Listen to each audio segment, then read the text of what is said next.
Hi, Chef Emma here from Whistlepig Korean to show you all how to make my curry udon noodles.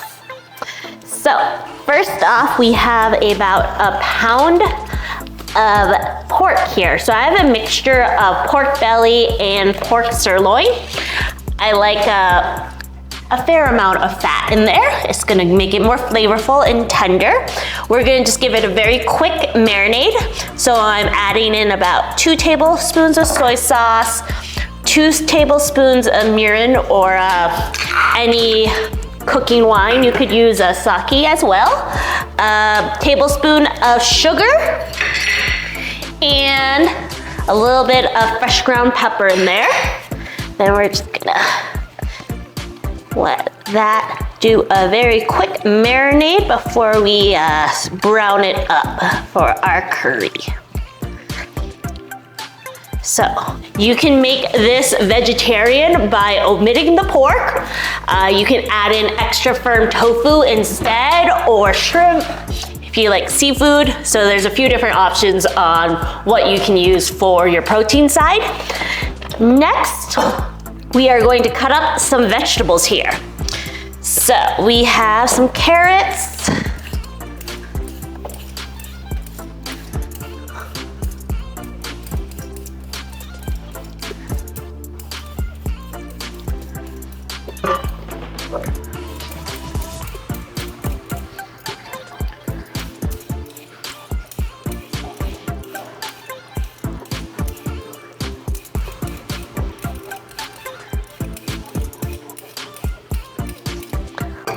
and then let's peel this russet potato.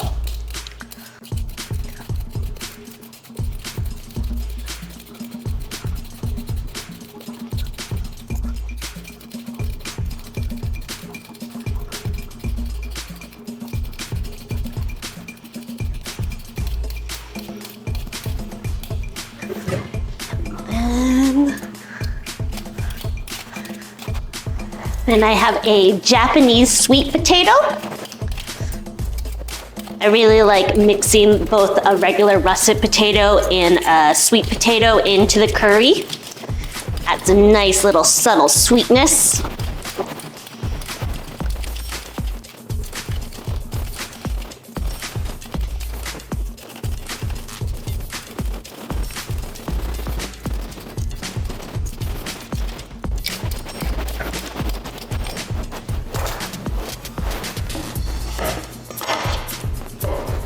Okay, give them a little rinse here. And then we'll start chopping them up.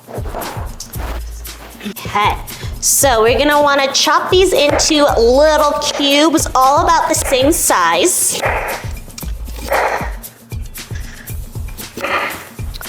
So you got your nice little slices, and then we'll do little cubes like this.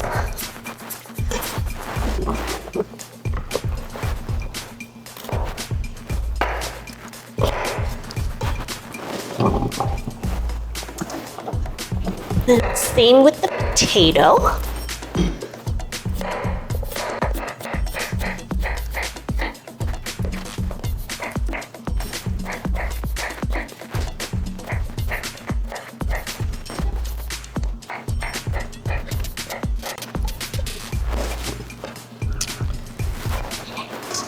And then we have our carrots. Gonna cut off the ends, and they're pretty skinny little guys, so we're just gonna do it like this. I want them to all be roughly the same size. So we'll just go like that.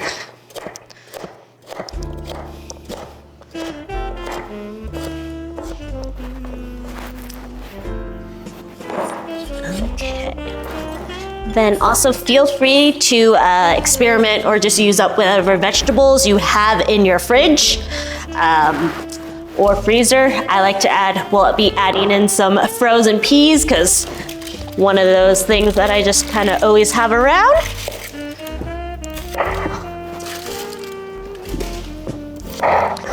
And then we're going to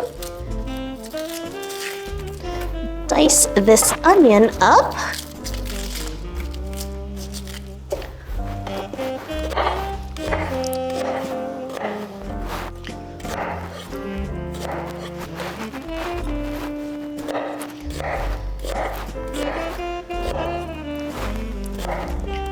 Okay, so our vegetables are now prepped and we are going to start cooking.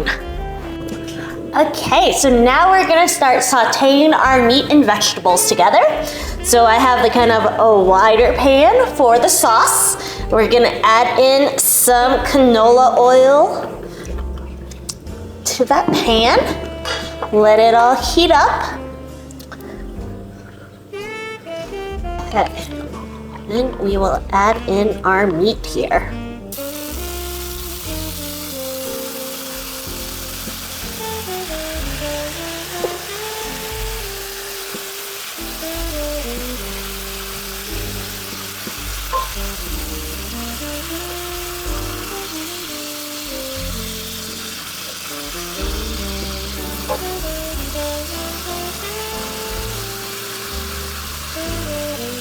We're gonna let that brown up a little bit.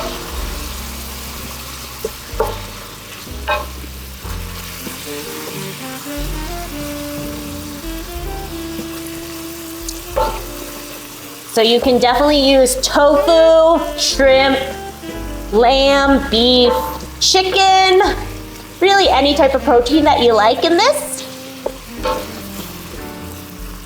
Pork is kind of the most, I guess, traditional in a way, but feel free to experiment. When I make this for Ross, my husband, since he's a pescatarian, I'll oftentimes use salmon or shrimp in it.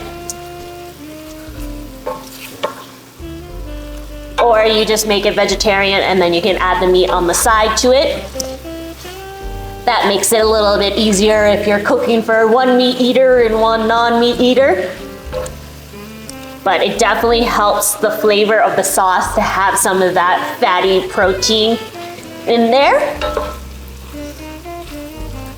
And I'm a big fan of the pork belly. I know a lot of people are anti-fat and low-fat, but it's delicious. It's gonna be better for collagen, so your skin and your hair will be better. So don't be afraid of a little bit of fat.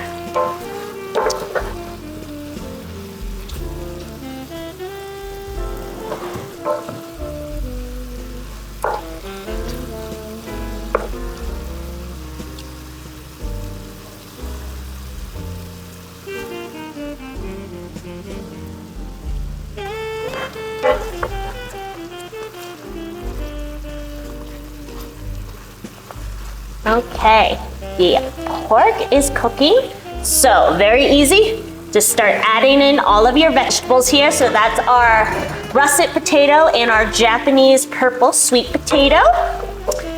And then we'll add in our carrots and our onions. I'm going to save the frozen peas for once everything's cooked, since they're already cooked. We don't want gray, gross, grayish green peas in our curry. So we're just gonna throw those in at the very end. Okay, so we're just gonna work everything in there.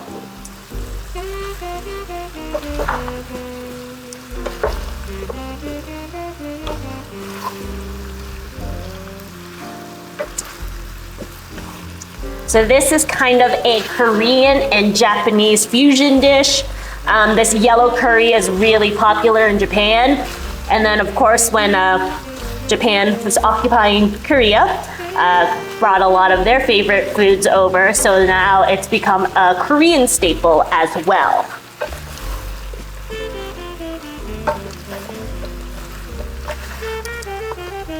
I like making a big pot of this because it stays really good, especially in the wintertime, and then you just need to create some sort of starch, so either noodles or you can do rice and just throw this on top of it, and you got a real nice, easy meal during the week if you make a big pot of this early on in the week.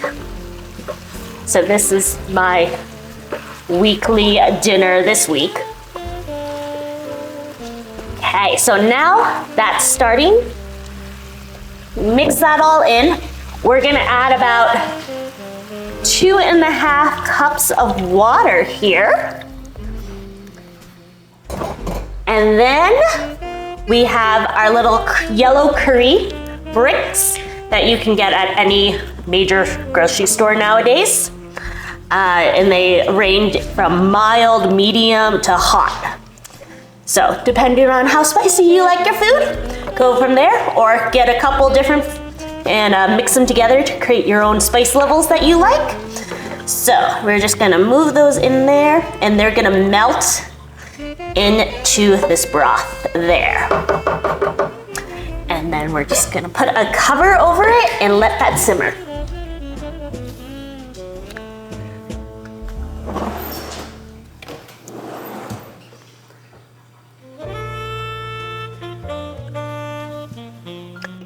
Okay, so our curry has been simmering for about 10 minutes now. See that everything's coming together really nice. Give it a little stir, make sure it's not scorching at the bottom.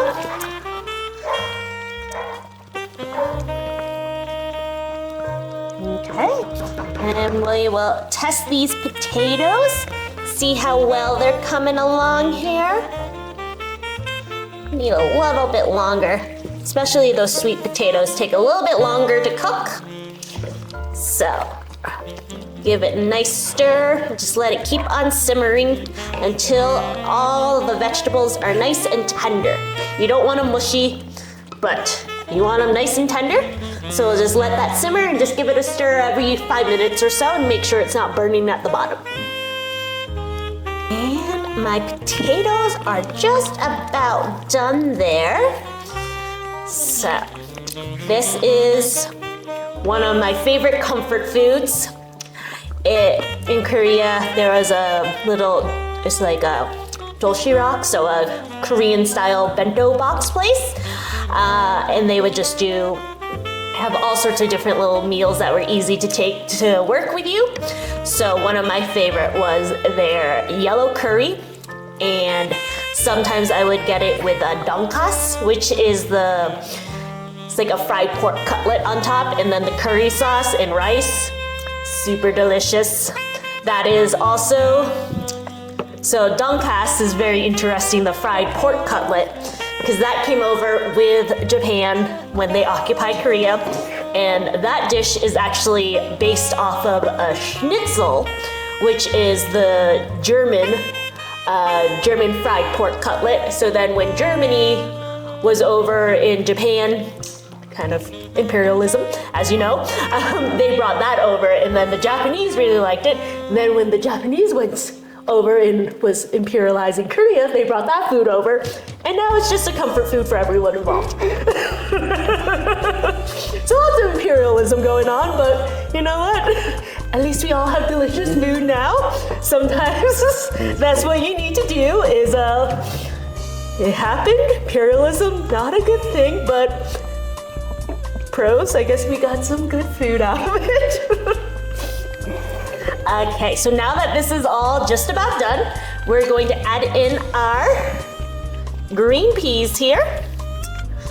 And since those are frozen and already cooked, we don't need to do much to them. Depending on your preference, if you like gray mushy peas, add them in early, cook the shit out of them, but I'm not a fan of gray mushy peas, so I like to add it in at the very, very end. Mix them in, and then let everything come back up to a boil. And then we're gonna set this aside and start cooking our noodles.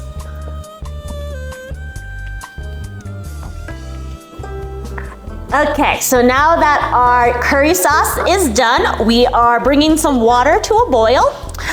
I'm going to use these fresh udon noodles that I got at the store. If you have time, make your own fresh. I'll do that in a future video showing you how to make Korean knife cut noodles, but in a pinch, this works really well. Or you can do dried Asian noodles. You just want the thickest, chewiest dried noodles that you can find. Sometimes in Montana, that's a little bit hard to find the dry ones, but they do sell fresh noodles. So works out really well. Water is to a boil now. So the fresh noodles are nice because they cook in about 3 minutes here. So add those in there. And as you can see, my stove and oven is still broken. So,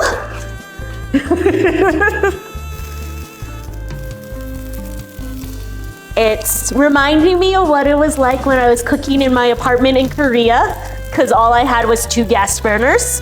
So, a little bit more than this one, but getting it done. Learning how to be very efficient with cooking with only noodles cook.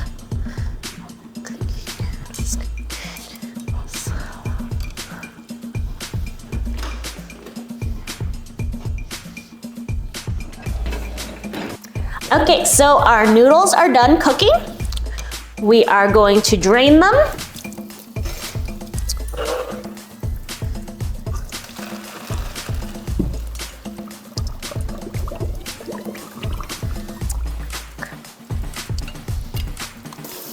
Just give them a little rinse off some of that excess starch. Okay.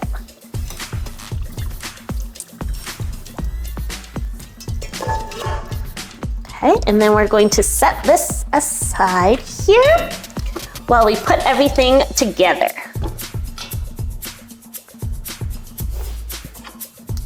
So, I like to top my curry udon with a fried egg on top. This is completely optional, but delicious. If you have an egg, add in some extra protein in there. So we're just going to let this pan heat up, fry up an egg, and then we're gonna assemble everything together. Okay, let's fry up this egg here.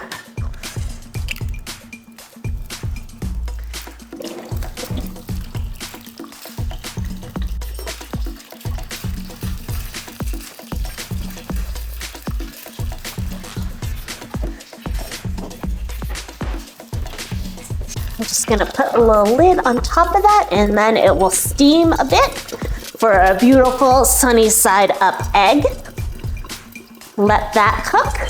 Then we'll put together our bowl. So we have our noodles here.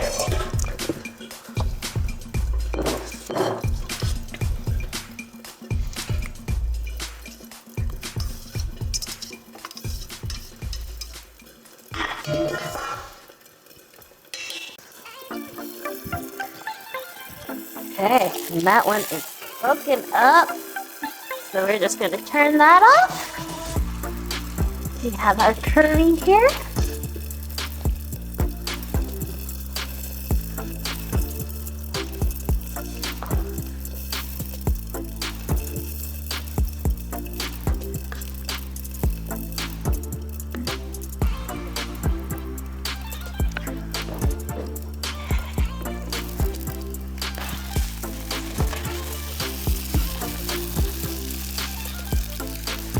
And then we add our fried egg on top of there.